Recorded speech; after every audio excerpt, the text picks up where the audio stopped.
Price the lord ಪ್ರಿಯರೇ, ದೇವರ ಅತಿ ಪರಿಶುದ್ಧವಾದ ನಾಮಕ್ಕೆ ಸ್ತೋತ್ರವಾಗಲಿ. ನಿನ್ನೆಯ ಸಂಚಿಕೆಯಲ್ಲಿ ನಾವು ಹೇರೋದ ಮಹಾರಾಜನ ಬಗ್ಗೆ ನಾವು ಸಾಧ್ಯವಾದಷ್ಟು ತಿಳಿದುಕೊಂಡೆವು.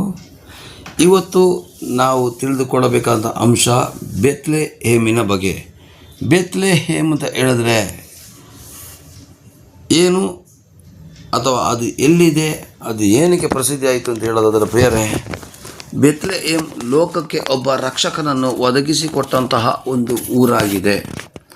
ಪ್ರಪಂಚದಲ್ಲಿ ಅತಿ ಒಂದು ಸಣ್ಣ ಊರು ಅಂತ ಹೇಳಿದ್ರು ಕೂಡ ಅತಿಶಯೋಕ್ತಿ ಆಗಲಾರದು ಪ್ರಿಯರೇ.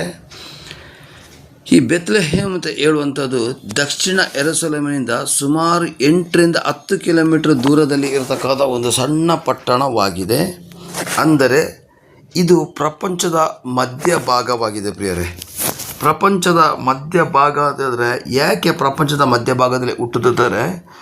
ಜನಗಳು ಪಾಪದ ಪಾಲಿಗೆ ದೇವರಿಂದ ದೂರವಾಗಿ ದೇವರು 400 ವರ್ಷಗಳ ಕಾಲ ಜನಗಳೊಂದಿಗೆ ಮಾತಾಡದೆ ಮೌನವಾಗಿದ್ದಂಥ ಸಮಯದಲ್ಲಿ ಏಷಾಯ 59:1 ಪ್ರಕಾರ ತೆಗಿಲಿಕ್ಕೆ ಹೋದರೆ ಪ್ರಿಯರೇ, ಮನುಷ್ಯನ ಪಾಪಗಳು ದೇವರ ಮುಖಕ್ಕೆ ಅಡ್ಡವಾಗಿ ದೇವರಿಂದ ದೂರ ಮಾಡಿ ಅಗಲಿಸ್ತಾ ಬಂದ್ಬಿಡ್ತು. ಈ ದೇವರನ್ನು ಮತ್ತು ಮನುಷ್ಯರನ್ನು ಒಂದುಗೂಡಿಸೋದಕ್ಕೋಸ್ಕರ ಯೇಸು ಸ್ವಾಮಿ ಆ ಪ್ರಪಂಚದ ಮಧ್ಯಭಾಗದಲ್ಲಿ ಮಧ್ಯಸ್ಥನಾಗಿ ಹುಟ್ಟಿ ಬಂದನು. ಅದಕ್ಕೆ ನಾನು ಮ್ಯಾಪ್ ಸಮೇತ ತೋರಿಸ್ತಿರೋದು. ಯಾಕೆಂದರೆ ಈ ಒಂದು ಬೆತ್ಲೆಹೇಮ್ ಅಂತ ಇರುವಂಥದ್ದು ಪ್ರಪಂಚದ ಮಧ್ಯಭಾಗ. ಈ ಮಧ್ಯಭಾಗದಲ್ಲಿ ಹುಟ್ಟಿರ್ತಕ್ಕಂಥ ಕಾರಣ ಇಡೀ ಪ್ರಪಂಚಕ್ಕೆ ಮಧ್ಯಸ್ಥನಾಗಿ ನಾನು ಹುಟ್ಟಿ ಬಂದಿದ್ದೇನೆ ಅಂತ ಹೇಳೋ ಒಂದು ಅರ್ಥ ಪ್ರಿಯರೇ. ಅಂದರೆ 1 ತಿಮೋಥಿ 2ನೇ ಅಧ್ಯಾಯ 5ನೇ ವಾಕ್ಯದಲ್ಲಿ ನೋಡಿ ತೆಗೆದುಕೊಳ್ಳಿ. ಏಕೆಂದರೆ ದೇವರು ಒಬ್ಬನೇ, ದೇವರು ಮತ್ತು ಮನುಷ್ಯನಿಗೆ ಮಧ್ಯಸ್ಥನು ಒಬ್ಬನೇ, ಆತನು ಮನುಷ್ಯನಾಗಿರೋ ಕ್ರಿಸ್ತ ಯೇಸುವೆ.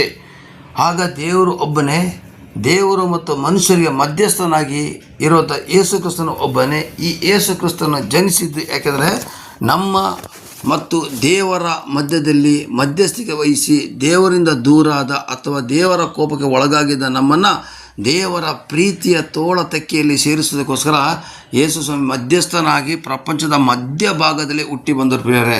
ಅಂದರೆ ಅವರು ಹುಟ್ಟಿರೋ ಜಾಗದಕ್ಕೆ ಒಂದು ಸ್ಟಾರ್ ಆಕಾರದ ಒಂದು ಸಿಂಬಲನ್ನು ಕೂಡ ಕೊಟ್ಟಿದ್ದಾರೆ ಪ್ರಿಯರೇ. ಮುಂದಿನ ದಿನಗಳಲ್ಲಿ ಸಾಧ್ಯವಾದರೆ ಚಿತ್ರಗಳ ಸಮೇತ ತೋರಿಸಲಿಕ್ಕೆ ಇಷ್ಟಪಡ್ತೀನಿ.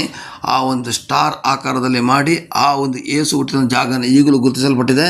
ಆ ಜಾಗನ ನಾವು ಪಂಡಿತರ ಪ್ರಕಾರ ತೆಗಿಲಿಕ್ಕೆ ಹೋದರೆ ಪ್ರಿಯರೇ, ಅದು ಪ್ರಪಂಚದ ಮಧ್ಯಭಾಗವಾಗಿದೆ. ಮಧ್ಯಭಾಗದಲ್ಲೇ ಮಧ್ಯಸ್ಥನಾಗಿ ಯೇಸು ಸ್ವಾಮಿ ಜನಿಸಿದರು ಅಂತ ಹೇಳಿದ್ರೆ ಇಂಥ ಒಂದು ಪುಣ್ಯಕ್ಷೇತ್ರವಾಗಿದೆ ಈ ಒಂದು ಬೆತ್ಲೆಹೇಮು. ಇಂದಿಗೂ ಪ್ರವಾಸಿ ತಾಣ ಕೂಡ ಆಗಿದೆ.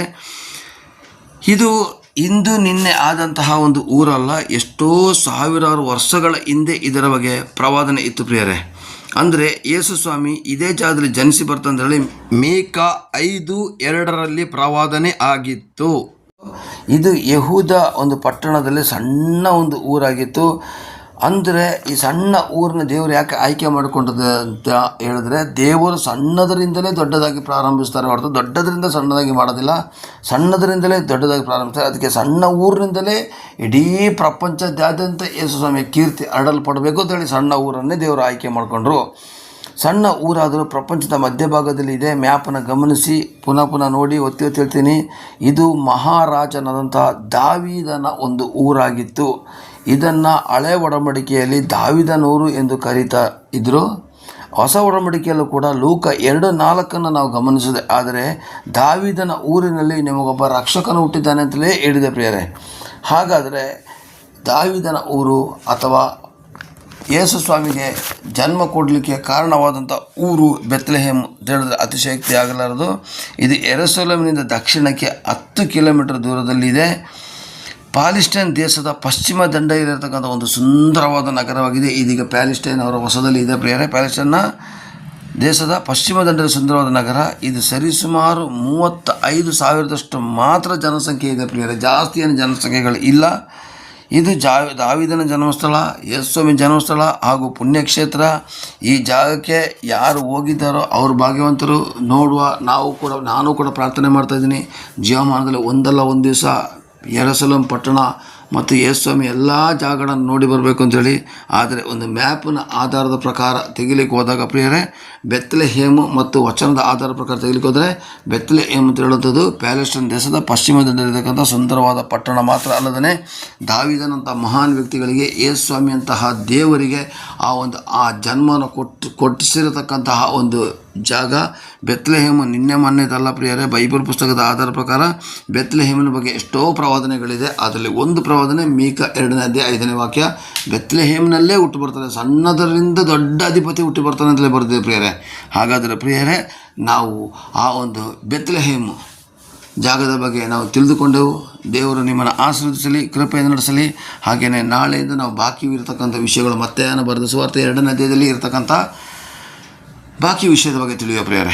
ದೇವರು ನಿಮ್ಮನ್ನು ಆಶೀರ್ವದಿಸಲಿ, ಕೃಪೆಯನ್ನು ನಡೆಸಲಿ. Amen, amen, amen. Praise the Lord, praise the Lord. ಒಳಗೆ ವಾಸಿಸುವ ಪವಿತ್ರಾತ್ಮನೇ, ಈ ದಿನ ನಿಶ್ಚಿತ್ತದಂತೆ ನಡೆಸಬೇಕಯ್ಯ. ನಮ್ಮೊಳಗೆ ವಾಸಿಸುವ ಪವಿತ್ರಾತ್ಮನೇ, ಈ ದಿನ ನಿಶ್ಚಿತ್ತದಂತೆ ನಡೆಸಬೇಕಯ್ಯ.